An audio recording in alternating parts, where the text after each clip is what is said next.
Hello everyone, welcome to IAS hub. IAS hub पर आप लोगों को स्वागत करता हूं। साइंस एंड टेक्नोलॉजी के इस नए लेक्चर सीरीज पर आज हम डिस्कस करने वाले हैं स्पेस एक्सप्लोरेशन के बारे में। तो कौन कौन सा टॉपिक यहां पर हम कवर करने वाले हैं। फर्स्ट हम डिस्कस करेंगे आउटर स्पेस के बारे में, फिर हम पता करेंगे स्पेस एक्सप्लोरेशन और major space agencies of the world के बारे में। नेक्स्ट हम स्पेस एक्सप्लोरेशन के बारे में एक जनरल ओवरव्यू लेंगे। सबसे अंत में हम डिस्कस करेंगे elements of space technology and research के बारे में। तो इसके अंदर हम artificial satellite, space probe, orbit और लॉन्च व्हीकल के बारे में डिस्कस करेंगे। तो चलिए शुरुआत करते हैं। फर्स्ट हम देख लेते हैं आउटर स्पेस का डेफिनेशन क्या है। तो outer space is the part of the universe that lies outside earth atmosphere. मतलब जब हम अर्थ का जो एटमॉस्फेयर लेवल है पार कर जाते हैं तब इसे ही कहा जाता है आउटर स्पेस। बट ये जो डेफिनेशन है ये काफी हद तक भेग है, क्योंकि अर्थ एटमॉस्फेयर हर जगह यूनिफॉर्म नहीं है। इसलिए साइंटिस्ट के द्वारा ड्रॉ किया गया था कार्बन लाइन। तो कार्बन लाइन एक हाइपोथेटिकल लाइन है। कार्बन लाइन बेसिकली क्या है, देखिए सी लेवल से 100 किलोमीटर का जो डिस्टेंस है इसे ही कहा जाता है कार्बन लाइन। ठीक है, तो कार्बन लाइन पार करने से हम पहुंच पाते हैं आउटर स्पेस पर। तो आउटर स्पेस एक वॉइड है बिटवीन सेलेस्टियल ऑब्जेक्ट। तो आउटर स्पेस के अंदर डेंसिटी बहुत कम होता है। तो outer space comprising plasma of hydrogen and helium, radiation, magnetic field, neutrinos, dust and cosmic rays. तो आउटर स्पेस के अंदर क्या लॉ होगा, क्या रूल होगा, इसके लिए एस्टेब्लिश किया गया था आउटर स्पेस ट्रीटी 1967। तो outer space treaty first phase में साइन किया गया था यूएसएसआर के द्वारा। तो आउटर स्पेस ट्रीटी का मेन मकसद क्या है, मेन मकसद है the moon and other celestial bodies are the common heritage of mankind and can not be claimed by any government. मतलब मून और जो सेलेस्टियल बॉडीज है ये कॉमन हेरिटेज ऑफ मैनकाइंड है, कोई भी गवर्नमेंट इसे अपना क्लेम नहीं कर सकता है। और इंडिया के द्वारा इसे साइन और रेटिफाई किया गया था 1982 में। नेक्स्ट हम डिस्कस करेंगे स्पेस एक्सप्लोरेशन के बारे में। तो स्पेस एक्सप्लोरेशन का मतलब क्या होता है, स्पेस एक्सप्लोरेशन का मतलब होता है आउटर स्पेस को प्रोब करना, मतलब कि आउटर स्पेस के बारे में जानकारी लेना, इसे ही कहा जाता है space exploration by means various scientific and technological tools. तो स्पेस एक्सप्लोरेशन से बहुत सारा ह्यूमन बीइंग इंफॉर्मेशन गैदर कर पाते हैं कॉस्मोस के बारे में। ठीक है, तो स्पेस एक्सप्लोरेशन का मेन मकसद क्या है, कॉस्मोस के बारे में इंफॉर्मेशन गैदर करना। और स्पेस एक्सप्लोरेशन का कुछ डायरेक्ट बेनिफिट है, कुछ इनडायरेक्ट बेनिफिट है। तो अब हम डिस्कस करेंगे बेनिफिट्स के बारे में। देखिए स्पेस एक्सप्लोरेशन से वर्ल्ड के बारे में और भी हम अच्छे तरीके से जान पाते हैं, क्योंकि कैसे अर्थ जो है ये ओरिजिनेट हुआ है, कैसे सोलर सिस्टम क्रिएट हुआ है, ह्यूमन बीइंग कैसे ओरिजिनेट हुआ है, इसके बारे में हम पता कर पाते हैं स्पेस एक्सप्लोरेशन से। तो ये तो हो गया डायरेक्ट बेनिफिट। इनडायरेक्ट बेनिफिट बहुत सारा है, मतलब कि स्पेस एक्सप्लोरेशन का बहुत सारा बाई प्रोडक्ट है। बाई प्रोडक्ट क्या क्या है, जैसे कि कम्युनिकेशन टेक्नोलॉजी और भी डेवलप्ड हो रहा है, नेचुरल रिसोर्सेज मैनेजमेंट ये भी डेवलप्ड हुआ है, weather and agriculture and monitoring system developed हुआ है, और डिजास्टर मैनेजमेंट सिस्टम ये भी डेवलप्ड हुआ है। ठीक है, नेक्स्ट देखिए human knowledge in various areas like robotics, cryogenics, solar power, ये सब इंप्रूव हुआ है। ठीक है, मतलब कि देखिए जब रोबोट को स्पेस पर भेजा जाएगा तब आर्टिफिशियल इंटेलिजेंस रिलेटेड जो नॉलेज है ये और भी इंप्रूव होगा।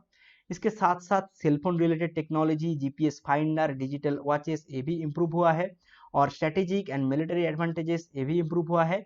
इसके साथ साथ हम अर्थ को इंटरनली और एक्सटर्नली प्रोटेक्ट कर पाते हैं। और साइंटिफिक टेम्परमेंट डेवलप होता है, जैसे कि कोई भी स्पेसशिप मिशन पर जब अंतरिक्ष में भेजा जाता है तब साइंस के प्रति जो रुचि है ये देश भर में, दुनिया भर में और भी इंक्रीज होता है। ठीक है, और कॉमर्शियल लॉन्चेस से फॉरेक्स रिजर्व अर्न होता है, जैसे कि इसरो का एक कॉमर्शियल आर्म्स है अंतरिक्ष। तो अंतरिक्ष के जरिए इसरो बहुत सारा फॉरेक्स रिजर्व अर्न कर पाता है। ठीक है, तो यहाँ पर एक काट आउट है जहां पर आप देख सकते हैं डायरेक्ट बेनिफिट्स क्या क्या है और इनडायरेक्ट बेनिफिट्स क्या क्या है। नेक्स्ट हम डिस्कस करेंगे major space agencies of the world के बारे में। फर्स्ट है NASA. NASA stands for National Aeronautics and Space Administration. Headquarter कहाँ पर है, हेडक्वार्टर है वाशिंगटन डीसी पर। नेक्स्ट है रॉसकॉस्मॉस। तो रॉसकॉस्मॉस है रशियन स्पेस एजेंसी, हेडक्वार्टर है मॉस्को पर। JAXA, JAXA stands for Japan Aerospace Exploration Agency, headquarter कहाँ पर है, टोक्यो पर है। ISRO, ISRO stands for Indian Space Research Organisation, headquarter कहाँ पर है, हेडक्वार्टर मॉस्को पर है। फिर है ईएसए, ईएसए का मतलब है यूरोपियन स्पेस एजेंसी, हेडक्वार्टर है फ्रांस के जो राजधानी है पेरिस, पेरिस पर। नेक्स्ट है सीएनएसए, सीएनएसए कहाँ पर है, सीएनएसए है बेजिंग पर। China national space administration. और दो प्राइवेट प्लेयर है, एक हो गया स्पेसएक्स और एक हो गया ब्लू ओरिजिन। तो स्पेसएक्स का मालिक है एलोन मस्क और ब्लू ओरिजिन का मालिक है जेफ बेजोस। नेक्स्ट हम डिस्कस करेंगे elements of space technology and research के बारे में। तो इसके अंदर हम artificial satellite, space probe, orbit, launch vehicle और इसके वेलोसिटी के बारे में हम डिस्कस करेंगे। तो आप लोग यहाँ पर देख सकते हैं फैल्कन सीरीज का एक रॉकेट है, एक रीयूजेबल लॉन्च व्हीकल है, एलोन मस्क के द्वारा ये डेवलप किया गया है। तो अब स्पेस एक्सप्लोरेशन का एक जनरल ओवरव्यू हम ले लेते हैं। देखिए आउटर स्पेस में जो स्पेसक्राफ्ट है ये भेजने के लिए क्या चाहिए, एक लॉन्च व्हीकल चाहिए। तो लॉन्च व्हीकल जीएसएलवी हो सकता है या फिर पीएसएलवी हो सकता है, ठीक है। तो जीएसएलवी या फिर पीएसएलवी को भेजने के लिए एक रॉकेट इंजन चाहिए और रॉकेट इंजन के अंदर थ्रस्ट जनरेट करना पड़ता है। तो थ्रस्ट कैसे जनरेट होगा, प्रोपेलेंट से जनरेट होगा। तो प्रोपेलेंट लिक्विड हो सकता है या फिर सॉलिड हो सकता है या फिर सॉलिड लिक्विड दोनों टाइप का हो सकता है। तो efficiency of a propellant is measured in terms of specific impulse, ठीक है। नेक्स्ट देखिए आर्टिफिशियल सैटेलाइट। तो आर्टिफिशियल सैटेलाइट का डेफिनेशन क्या है, satellite is a natural celestial body that revolves around another heavy object under influence of gravitational force. जैसे कि moon हो गया एक natural satellite of earth, Ganymede हो गया जुपिटर का एक satellite, largest natural satellite in whole solar system.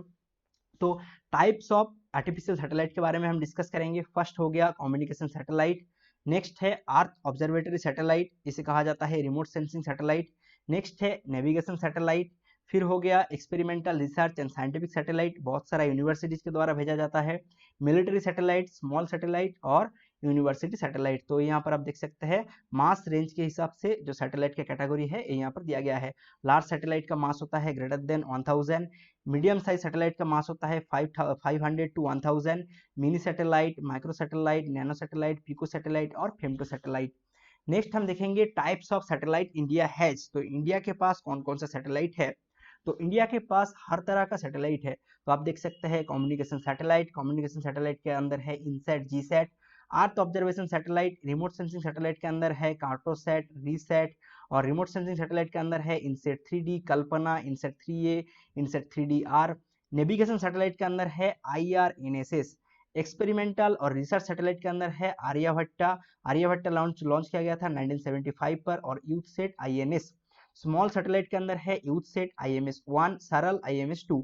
University satellite के अंदर है पीसैट और स्टूडसैट, ठीक है। नेक्स्ट हम स्पेस प्रोब के बारे में डिस्कस करेंगे। तो स्पेस प्रोब का डेफिनेशन क्या होता है, space probe is an unmanned spacecraft sent to explore outer space to gather scientific information. तो स्पेसक्राफ्ट को, जो स्पेस प्रोब है, स्पेस प्रोब को आउटर स्पेस में भेजा जाता है साइंटिफिक इंफॉर्मेशन गैदर करने के लिए। तो based on distance from earth they can be classified as sounding rocket, lunar probe, interplanetary probe और प्लेनेटरी प्रोब। तो एक एक करके हम डिस्कस करेंगे। फर्स्ट हम देखेंगे साउंडिंग रॉकेट्स के बारे में। तो sounding rockets are unmanned rockets design to probe atmospheric condition. तो इसे भेजा जाता है एटमॉस्फेरिक कंडीशन को प्रोब करने के लिए। नेक्स्ट है लूनर प्रोब। तो लूनर प्रोब एक अनमैन्ड स्पेसक्राफ्ट है sent to moon explore its condition. तो इसका एग्जांपल है Luna, Zond mission of Soviet Union और इंडिया का है चंद्रयान मिशन, ठीक है। नेक्स्ट है प्लेनेटरी प्रोब। तो प्लेनेटरी प्रोब को भेजा जाता है आउटर स्पेस पर, किस लिए, सोलर सिस्टम को यहाँ पर पता करने के लिए, जो सोलर सिस्टम के अंदर कौन कौन सा प्लेनेट है इसे पता करने के लिए, एस्टेरॉइड इन सोलर सिस्टम, ये सब प्रोब करने के लिए प्लेनेटरी प्रोब को भेजा जाता है। तो प्लेनेटरी प्रोब का एग्जांपल है नियर। नेक्स्ट है इंटरस्टेलर प्रोब। तो interstellar probe are spacecraft that are sent to study interplanetary spaces other stars. तो इंटरप्लेनेटरी जो प्रोब है इसका एग्जांपल है वॉयेजर और पायोनियर। नेक्स्ट देखिए ऑर्बिट। तो ऑर्बिट का डेफिनेशन क्या है, orbit is the part of satellite around which it revolves around the earth, ठीक है। तो बेसिकली जो ऑर्बिट जो होता है, ऑर्बिट एक पाथ होता है जो ऑर्बिट पाथ पर जो सैटेलाइट है, सैटेलाइट अराउंड करता है अर्थ को। तो यहाँ पर दो टर्म है, एक हो गया पेरिगी और एक हो गया एपोजी। तो पेरिगी और एपोजी क्या होता है, देखिए जो अर्थ है यहाँ पर, अर्थ को एक सैटेलाइट यहाँ पर ऑर्बिट कर रहा है, ठीक है। तो जब सैटेलाइट अर्थ के एकदम आसपास आ जाएगा, शॉर्टेस्ट डिस्टेंस में आ जाएगा, तब इसे कहा जाएगा क्या, पेरिगी कहा जाएगा, ठीक है। और एपोजी क्या हो गया, जब सैटेलाइट अर्थ से फारदेस्ट डिस्टेंस पर रहेगा तब इसे कहा जाएगा एपोजी, ठीक है। तो एपोजी मतलब होता है फारदेस्ट डिस्टेंस और पेरिगी का मतलब होता है शॉर्टेस्ट डिस्टेंस, ठीक है। तो एक एक करके हम डिस्कस करेंगे। देखिए ऑर्बिट, ऑर्बिट के अंदर होता है इनर ऑर्बिट और एक होता है आउटर ऑर्बिट। तो इनर ऑर्बिट क्या होता है, जब 35,786 किलोमीटर के नीचे रहता है तभी इसे कहा जाता है इनर ऑर्बिट।